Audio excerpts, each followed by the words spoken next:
empowered people make informed decisions that lead to living a life without regret. This is Sara and Shawna Woods from Atlanta Divorce Law Group, and this is the Happily Ever After Divorce Podcast. Welcome to the Happily Ever After Divorce Podcast. I am Sara with the Atlanta Divorce Law Group, and I'm joined by our managing partner, Shawna Woods. Hey, Shawna. Hey, Sara. Shawna, today we're going to talk about goal setting during divorce, after divorce. So you want to get us started there? Absolutely. You know, when you think about goal setting, it's like, what exactly is that? What do you mean goal setting? And then how do you do it once you set the goal? So I guess that's the question. What is it? So I think a goal is just a determined decision to move in a direction. And the first part, the most important part, is the decision, right? Like, you are probably stuck until you've made a decision on anything. Whether you're looking at a menu, trying to decide what to order for lunch, or you are thinking about, do I want to stay in the home, leave the home? Do I want to leave the state? Do I want to stay in the state after divorce?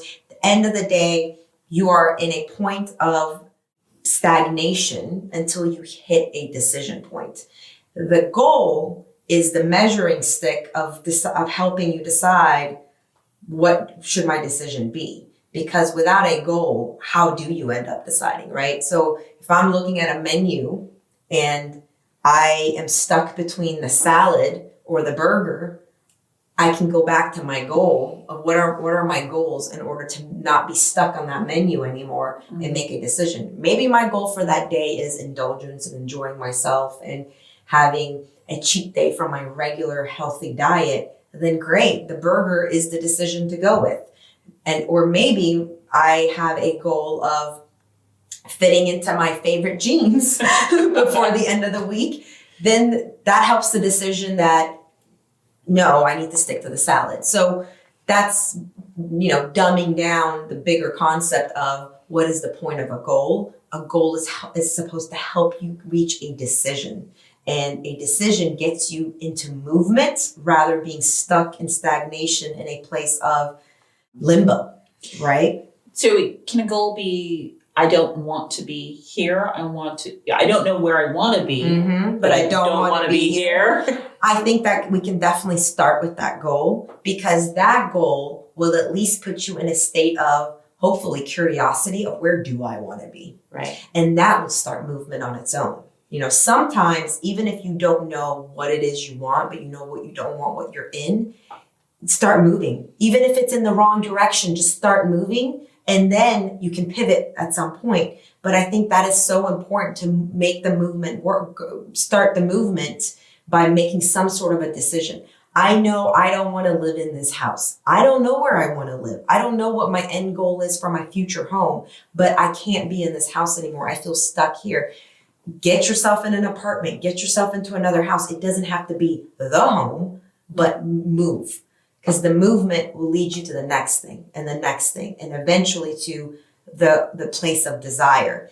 And that's what our ultimate goal with goal setting is to get to that ultimate place of desire. Because really, at the end of the day, the bigger measuring stick for what is my goal is, what's my purpose?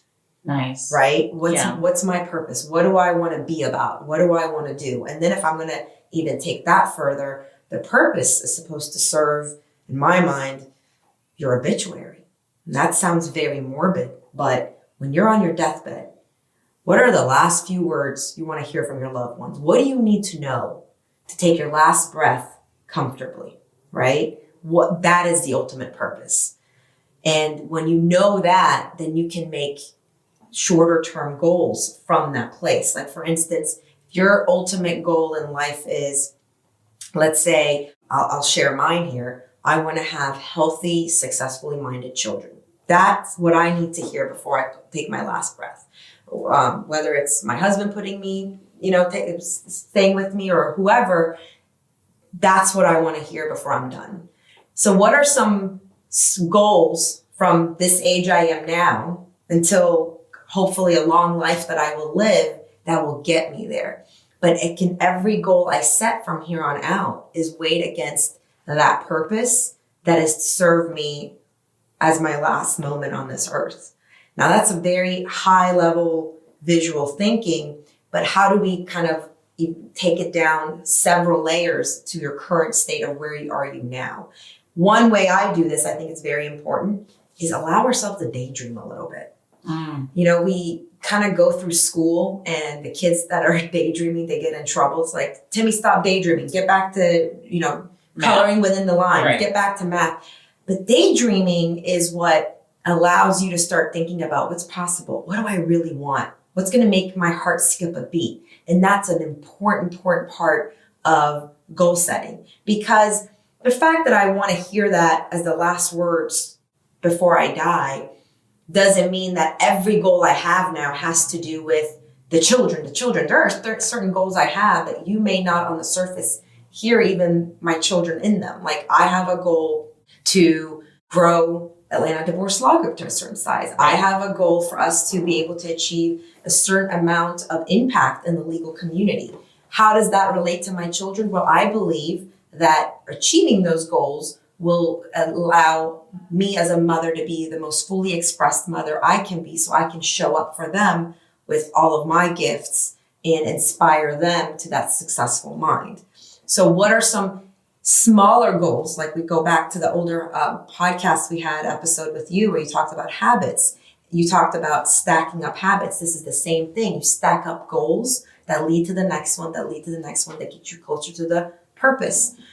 And when we're setting these goals, daydreaming is important, because what we tend to do in goal setting is, what's the goal that I think I can actually achieve and it's going to be easy and it will get done? That's what we're used to doing. We want to play it safe so we can actually achieve the goal. But what if you were able to stretch that goal just a few inches away what you believe is possible, just to get your heart racing a little bit, just to get it more exciting and then show yourself what's possible. Not to the point where you give up and you're overwhelmed and you can't do it, but just a small stretch where it's still in the realm of reach, but it goes beyond the level of comfort. And that's the goal setting that will keep you away from, like we talked about earlier podcast, bad habits, that keep you away from shiny object syndrome, that keep you away from feeling the gloom and doom and heaviness of going through the transition like divorce, whereas you're now single mind focused on, I have this goal of traveling, being able to travel the world 2 years from now, right? And I'm super focused on all the things that I have to do in the next 24 months for me to be able to do that. And they might have started from an earlier goal of like, I want to be able to go see New York a year from now. Is that really what you want? And that's the other part. Is that really what I want? Dig deeper. And then, no, actually what I really want to see is the rest of the country. Okay, no, what I really want to see is the rest of the world. Okay, so let's backtrack from that. That's one big tool, is to stretch the dream a little bit and allow that daydreaming to kick in. The other part is that really what you want? Ask yourself that at least 5 times. Is that really what I want? And then the final test that tells you, does this matter with my purpose or not, is, why does this matter? Yeah. Why? And don't take the superficial answer you give yourself, but ask yourself that 5 times. Why does it matter that I see the world? Oh, well, because I want to be a cultured person. Why does it matter that I'm a cultured person? Oh, because I want to see more interesting people that will help me develop. Why does it matter that I develop? And go back. And that's where you get to that true heart's desire that will lead to a bigger purpose versus just chasing a shiny object. I love the way you put it as daydreaming. I really do, because it really is. When we think about daydreaming, it's like you picture somebody just looking off into the clouds thinking of nothing, but they're not thinking of nothing. Yeah. They're thinking of, what made that cloud? Why is that cloud that shape? What happens when that cloud travels? That's what a little child is thinking. For me, when we're talking about daydreaming, one of the things that I like to do, I don't necessarily journal as in I'm writing out every thought, but I like to sit there with a page and I'll start with like a word, like just one word. It may be even just like, what do I want to do this week? What adventure do I want to go on? And I'll write the word adventure.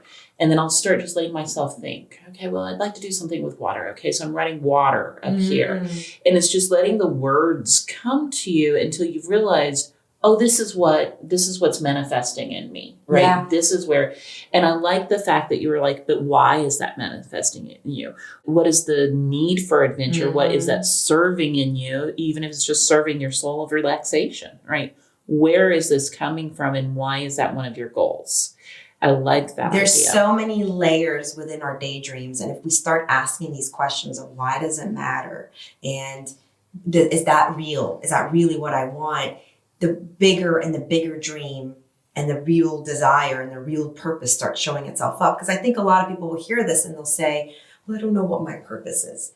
That's okay. It's okay. And actually, I mentioned great man David Nagel before. He'll teach you, he's a wonderful mindset coach, and he'll teach you you're always in your purpose. You don't need to go and find it. You're always in your purpose. Your job is to continue to move forward one direction or another and make decisions that continue to make you move forward.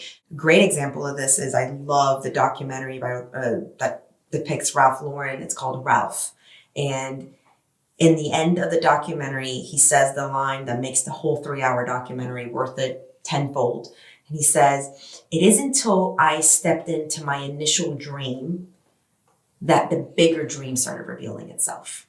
Because in the beginning, he just had this small dream of, I believe it was like making men's shirts and ties. And then he created an entire lifestyle brand that dictates our culture. And that wasn't the initial dream he had. That wasn't the initial purpose he had. But taking one step forward to that first little thought, that first little seed, the bigger dream revealed itself, and then a bigger dream, and then this massive empire. Now, whatever that is for you, it's not going to reveal itself on your first vision quest or your first daydream quest. Right. Whatever shows up, like Shawna said, water, write that down. Go down that path. That may bring you something else.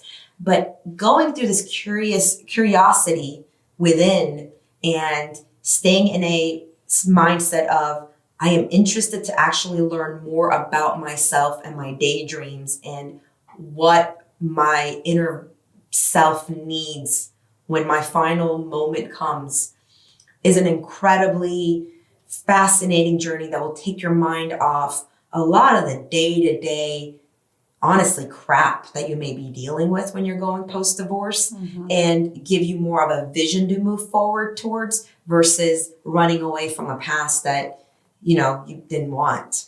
And it even if you're just thinking about that divorce, even if you're going through the divorce, all of the steps of this life-changing thing, and your purpose could very well mean, I want to be happy. Yeah. I want to die saying I was happy. Yes. And that's perfectly acceptable. Oh, I think it's brilliant. I think it's absolutely brilliant. So then if that's your purpose, every decision you make, should I go hang out with these friends tonight?